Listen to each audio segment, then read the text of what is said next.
Parents, आज मैं एक बहुत कड़वा सच आपको बोलने आई हूँ। हम लोग एज पेरेंट्स फेल हो रहे हैं। हम मेंटली स्ट्रॉन्ग बच्चे नहीं बड़ा कर रहे हैं।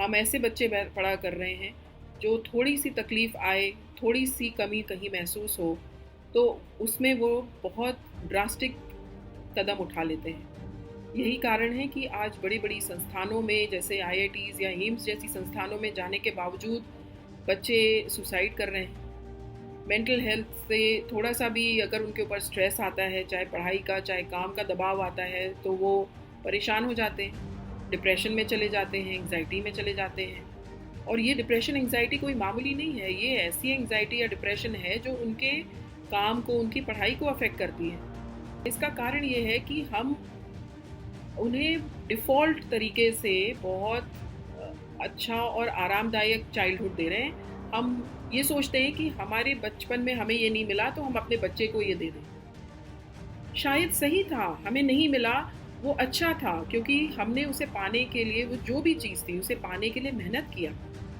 और ये मेहनत, ये कड़े संघर्ष का जो सबक है, ये बच्चे को बचपन से देना चाहिए।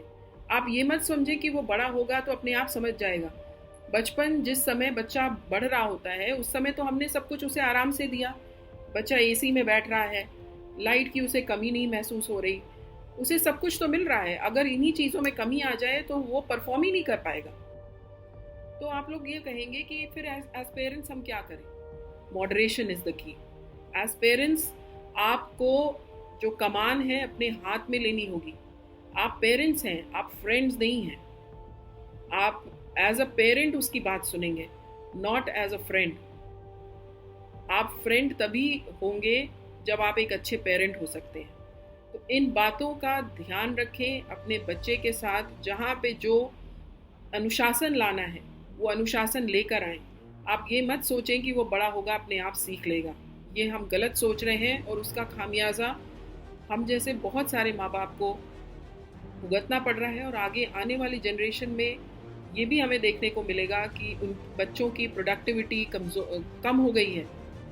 कितने रिसर्चेस ऐसे हो रहे हैं जो ये बता रहे हैं कि जो जेनजी है, लोग उसको एम्प्लॉयमेंट नहीं देना चाह रहे हैं। ऑफिसेज ऐसे जेनजी वालों बच्चों को नहीं रखना चाह रहे हैं क्योंकि वो मेहनत नहीं करना चाहते, वो पैसे पहले देखते हैं।